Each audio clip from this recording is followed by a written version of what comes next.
Assalamualaikum warahmatullahi wabarakatuh. Selamat pagi anak-anakku semuanya. Bagaimana kabarnya hari ini? Alhamdulillah.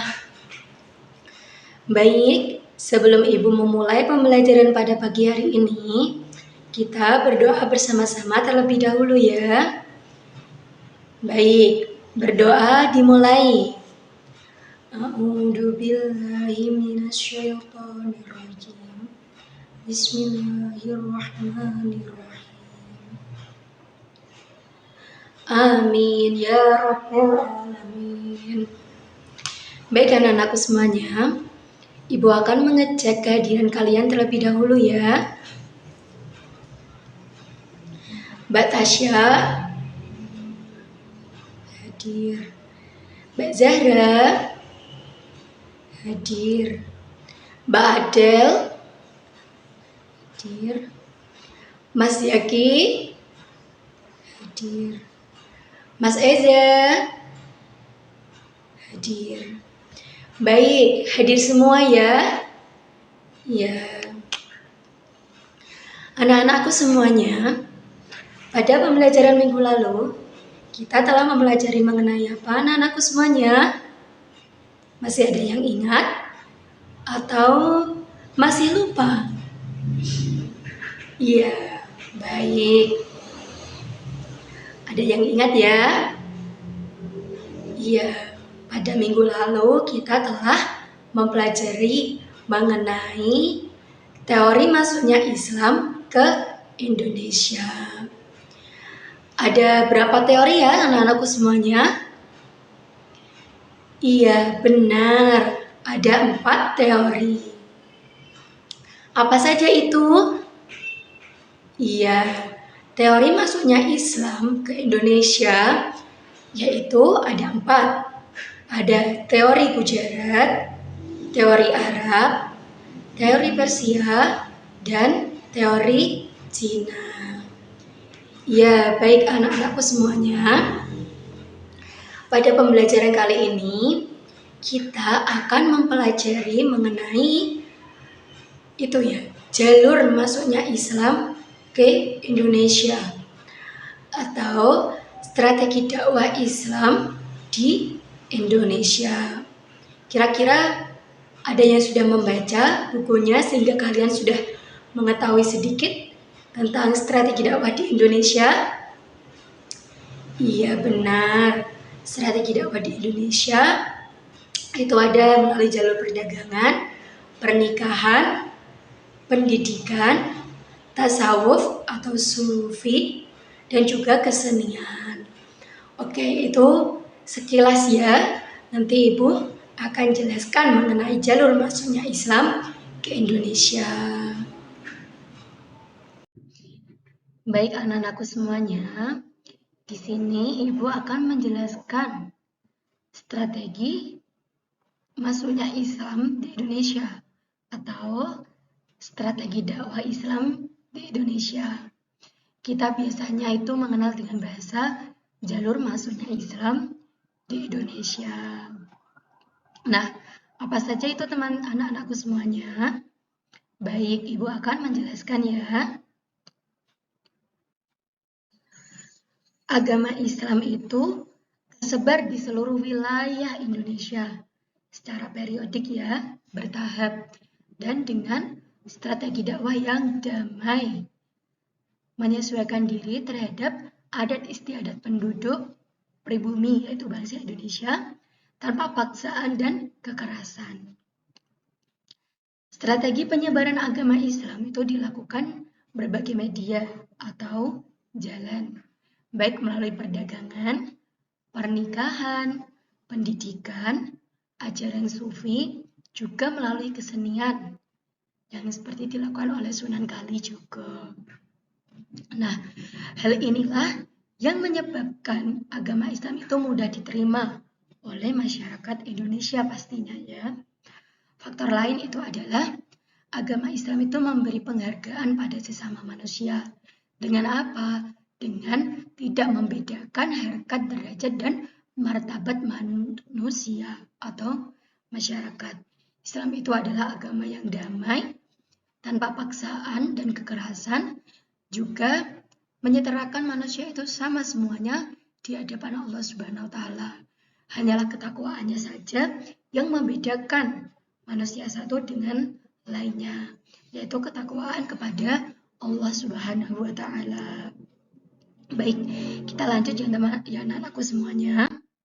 Nah, ini dia strategi dakwah Islam di Indonesia, yaitu melalui perdagangan, pernikahan, politik, pendidikan, kesenian, dan ajaran tasawuf.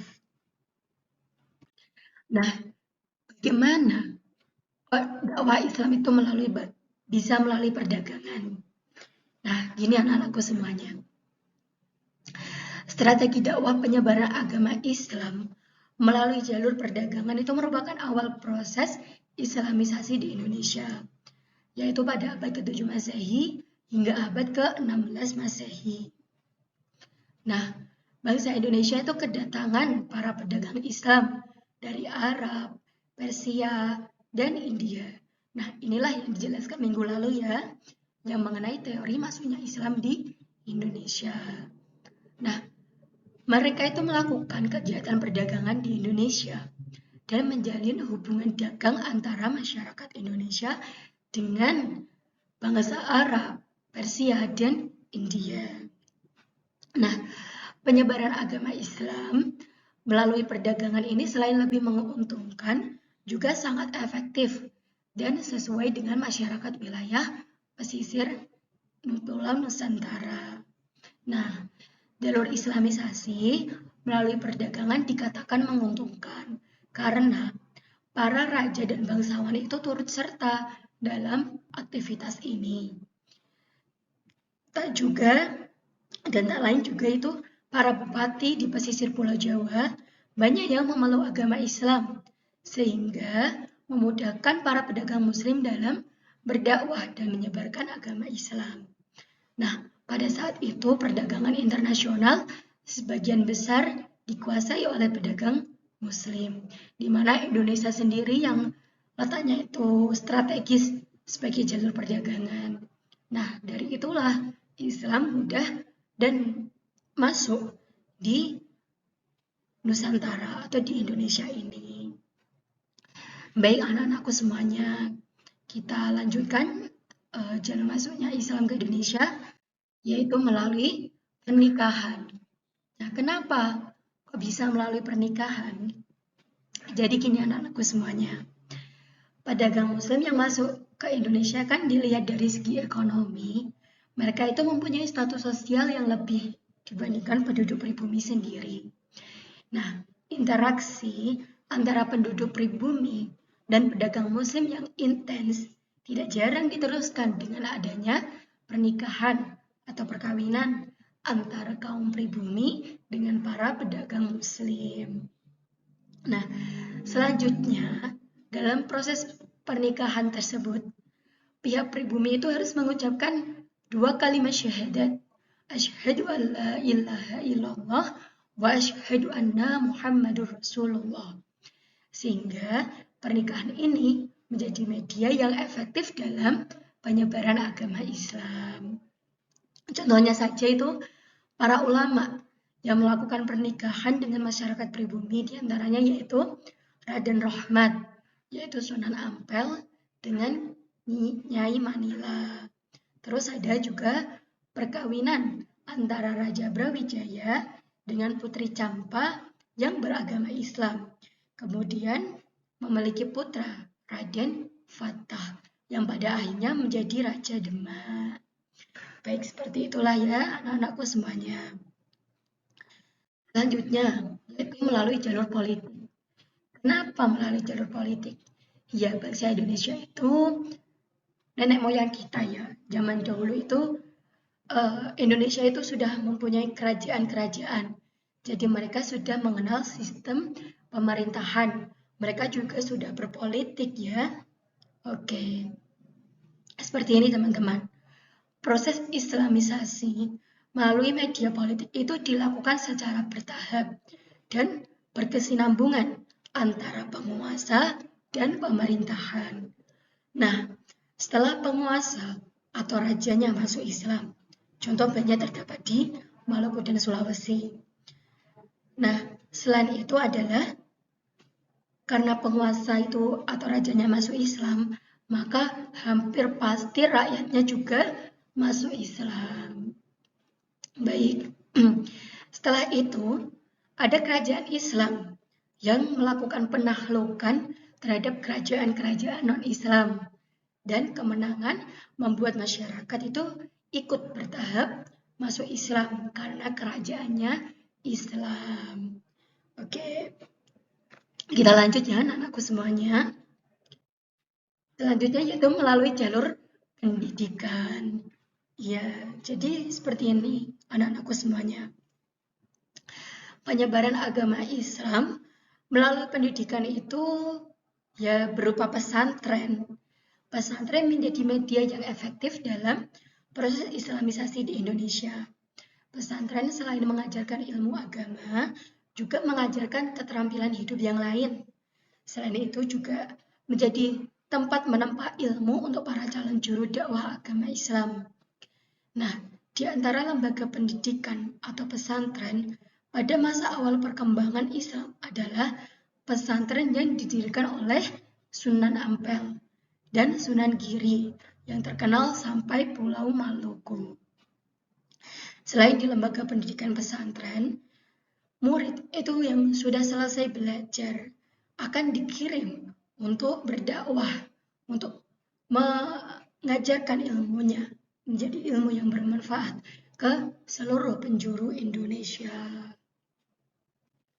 Selanjutnya, yaitu melalui jalur kesenian. Nah, islamisasi melalui kesenian yang paling terkenal adalah mengadakan pertunjukan seni gamelan dan wayang. Inilah yang dilakukan oleh Sunan Kalijogo. Baik, sebagaimana diketahui bahwa kesenian wayang dan gamelan itu digunakan para wali songo dalam mengembangkan ajaran agama Islam. Nah, yang terakhir yaitu melalui tasawuf. Tasawuf ini yaitu para sufi mengajarkan tasawuf yang diramu dengan ajaran yang sudah dikenal oleh masyarakat Indonesia. Seorang sufi biasa dikenal dengan hidup dalam kesederhanaan.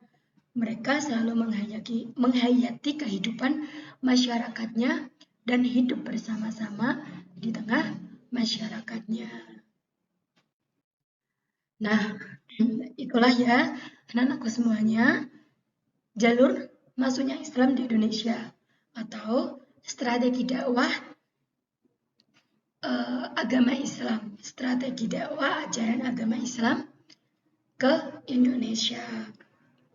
Nah, banyak hal yang penting untuk diketahui mengapa agama Islam itu berkembang pesat dan mudah diterima oleh masyarakat Indonesia, yaitu antara lain agama Islam itu bersifat terbuka, sehingga penyiaran dan pengajaran agama Islam dapat dilakukan oleh setiap orang Islam. Terus penyebaran agama Islam itu dilakukan dengan cara damai. Islam tidak mengenal diskriminasi dan tidak membedakan kedudukan seorang dalam masyarakat. Nah, dalam Islam dikenal adanya kewajiban mengeluarkan zakat yang bertujuan untuk menciptakan kesejahteraan kehidupan masyarakatnya dengan adanya kewajiban zakat bagi yang mampu. Baik anak-anakku semuanya, itulah yang dapat Ibu sampaikan ya mengenai ajaran agama Islam, ajaran jalur masuknya agama Islam di Indonesia. Bagaimana anak-anakku semuanya? Apakah sudah bisa dipahami apa yang Ibu sampaikan? Atau ada yang ingin ditanyakan sebelum Ibu mengakhiri pembelajaran pada pagi hari ini? Baik, tidak ya?